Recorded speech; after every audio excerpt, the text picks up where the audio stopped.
Now, you were asked to show that V1 and V2 are linearly independent. So, how do we show that? By the definition of linear independence, that C1V1 plus C2V2 is 0 if and only if C1 and C2 are both 0. Well, the equation C1V1 plus C2V2 equals 0, here and here, we write down V1 and V2 explicitly with C1 and C2 as coefficients. And we see, and we've seen this many times, so I skip some steps here, but we see then, and you can verify, that this expression is equivalent to this matrix times the C1, C2 vector. And that is equal to 0 what? I'm saying if and only if C1, C2 is the 0 vector. Why is that?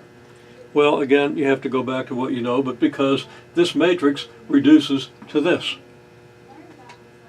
Which means that the solution to this equation is, this means C1 is 0, C2 is 0. If we write the augmented matrix, that's a little clearer.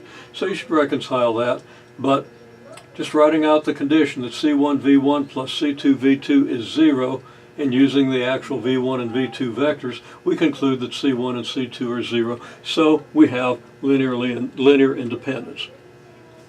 Now we want to show that these vectors have the same, that these pairs of vectors have the same span. That is, the span of V1, V2, original V1 and V2 vectors, is the span of V1 and V2 prime. V2 prime being the vector that we now know is orthogonal to V1, obtained by throwing away the part of V2 that's parallel to V1. Okay, so is the span of this equal to the span of this? Well, typical vector in the span of V1, V2 is C1, V1 plus, typical vector in the span of V1, V2 prime is C1, V1 plus C2, V2 prime. Now, V1 is 1, 0, 0, so C1, V1 is C1, 0, 0. V2 prime is 0, 1, 2, so C2 multiplied by that gives us 0, C2, 2, C2. And that equals then the vector C1, C2, 2, C2. Now, is this vector in the span of V1, V2? Well, it is if there exists D1 and D2 such that D1, V1 plus D2, V2 equals C1, V1 plus C2, V2 prime. This means that this vector is a combination of these vectors. Okay.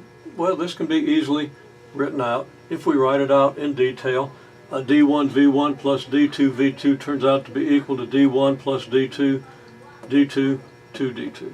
And you can write that out. I didn't write that out, but that should be very, very clear.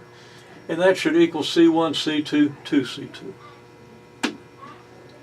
If this is equal to this, then D2 has to equal C2. Okay, so this is true if and only if D2 equals C2. But of course, if D2 equals C2, then D1 plus D2 equals C1 means that D1 plus C2 equals C1, so that D1 is C1 minus D2 or just C1 minus C2. So we have a solution. D1 is equal to C1 minus C2, D2 equal to C2, and we've proven that any vector of this form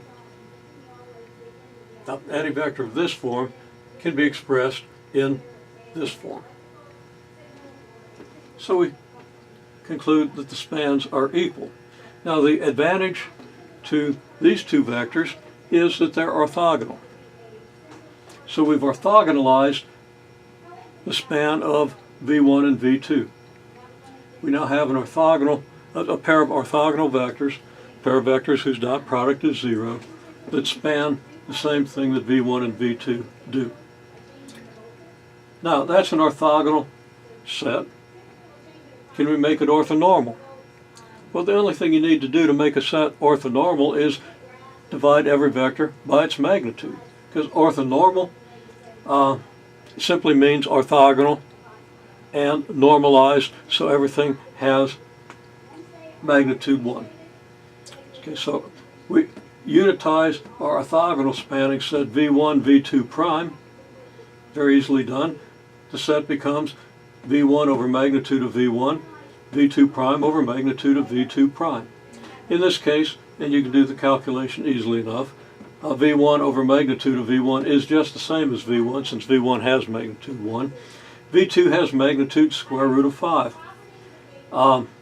So that V2 prime over magnitude of V2 prime turns out to be 0 square root of 5 over 5, 2 times the square root of 5 over 5. Okay, so this is the basic step of what we call Gram-Schmidt orthonormalization. We have two vectors.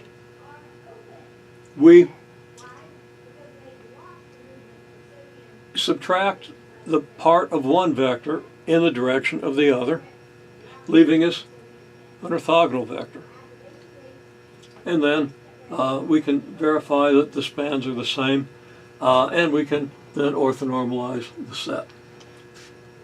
The key is understanding this picture, understanding why if we subtract the vector projection of V2 and V1 from V2, from V2, we get a vector orthogonal to V2. And we're going to prove that symbolically in the next video. And